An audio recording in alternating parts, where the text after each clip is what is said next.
आपको परेशान करती है, देखिए बीजेपी को तो जो इलेक्टोरल बॉन्ड से पैसा मिला है वो जनता के सामने है पूरा डेटा, एक बार डेटा दिखा दीजिए। लेकिन आप लोग 600 कुछ पर अटके हुए हैं, 1100 से ज्यादा करोड़, ये देखिए टीएमसी 1198 करोड़, कांग्रेस को 615 करोड़, मतलब आप तीसरे नंबर पर हैं। टीएमसी को भी आपसे ज्यादा पैसे मिले हैं, इसकी कोई तो वजह होगी, या ममता दी भी उगाही कर रही थी इसके लिए उनको कांग्रेस पार्टी से ज्यादा पैसे मिले इलेक्टोरल बॉन्ड्स के जरिए।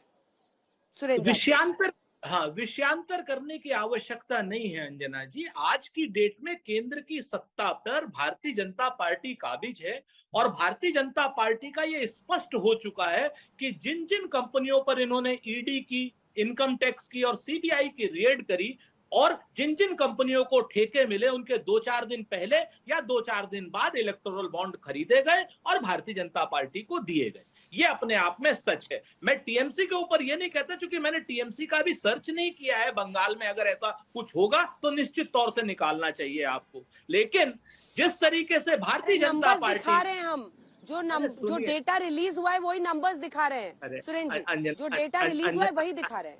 अंजना जी, कहते हैं ना कि किससे करें शिकायत, कैसी ये दुश्वारी है, और मुलजिम भी सरकारी है और मुंसिफ भी सरकारी है। हम गरीब लोगों की तो बात थोड़ा तो सुन लिया कीजिए आप। कभी कभी आप मुस्कुरा के सुनती हैं तो अच्छी लगती हैं हम लोगों को। मेरी बात आप समझिए, मैं ये कह रहा हूं आज की डेट में आपसे कि ये तो स्पष्ट हो चुका है, ये बिल्कुल क्लियर हो चुका है कि भारतीय जनता पार्टी ने उन सारी कंपनियों से इलेक्टोरल बॉन्ड लिए जो निम्न स्तर की दवाई बनाती थी, जो मेगा इंजीनियरिंग को जिसको 14,000 करोड़ रुपए का ठेका देने के लिए 140 करोड़ का बॉन्ड दिया गया, 3-3 अधिकारियों को सस्पेंड करके नए अधिकारियों के जरिए बीएमसी का ठेका दिया गया।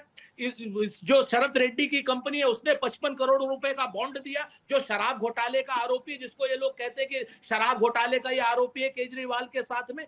जिस तरीके से ये जितनी कंपनियां हैं जिनके यहाँ आईटी के छापा पड़ा, ईडी का छापा पड़ा, जिनके यहाँ सीबीआई का छापा पड़ा, सब कंपनियों ने भारतीय जनता पार्टी को ही बॉन्ड क्यों दिया, इस चीज को देखने वाली बात है। अगर ये बात आप जांच कर रही हैं तो इसमें टीएमसी की भी जांच हो जाएगी। प्रियंका जी एक बार बोल ले, फिर सुधांशु जी आपका जवाब लेंगे। प्रियंका जी, ठीक है, प्रधानमंत्री ये कह रहे हैं कि अभी से विपक्ष बहाने ढूंढ रहा है, कभी इलेक्टोरल बॉन्ड्स की कहानी, कभी चुनाव आयोग, कभी ईवीएम खराब। वो कह रहे हैं कि विपक्ष अभी से हार के बहाने ढूंढ रहा है, इसीलिए इस तरह की बातों को फैलाया जा रहा है। आपका जवाब? एक्चुअली हम बहाने नहीं ढूंढ रहे हैं, हम देश को एक सेंस ऑफ डायरेक्शन बता रहे हैं कि जैसे ही हमारी सरकार 2024 में बनेगी, और बनना तय है, हम लोग ईडी हो, आईटी हो, सीबीआई हो, जिस तरीके से उनका इस्तेमाल किया जा रहा है, जिस तरीके से उन इंस्टीट्यूशंस को आपने घुटने टिका दिए हैं अपने इलेक्शंस के लिए, अपनी राजनीति के लिए, हम उसमें सुधार लाएंगे।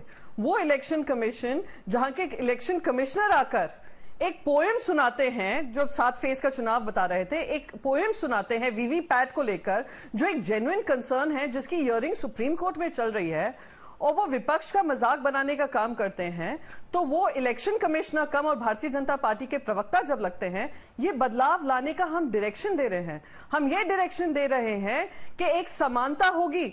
आज अगर प्रजातंत्र के उसूलों का पालन किया जाए, इलेक्ट्रल डेमोक्रेसी को सही तरीके से पालन किया जाए, तो एक समानता होगी। मैं आपको याद दिला दूं, जब वाजपेयी जी भी सरकार में थे, वाजपेयी जी ने भी एक सारे करतूतें नहीं की होंगी जो आज की सरकार कर रही है। रही बात संस्कारों की, अभी बड़ी बड़ी बात वाजपेयी जी कर रहे थे, एकमात्र संस्कारी पार्टी है, उन्होंने अपनी पार्टी का भी नाम नहीं लिया। आप ये सोचिए, मोदी जी की इतनी ज्यादा खिदमतदारी हो रही है कि उन्होंने अपने पार्टी का भी नाम लेना भूल गए कि वो मेरी पार्टी संस्कारी है। उन्होंने कहा सिर्फ भारतीय जनता पार्टी संस्कारी है।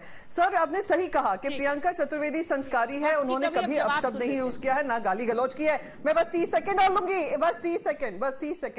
गाली गलौज नहीं देती हूं, पर सर बहुत गाली गलौज सुनी है उसी संस्कारी पार्टी से जिसको भी आपने लेबल दिया था कि संस्कारी पार्टी है, भारतीय जनता पार्टी से।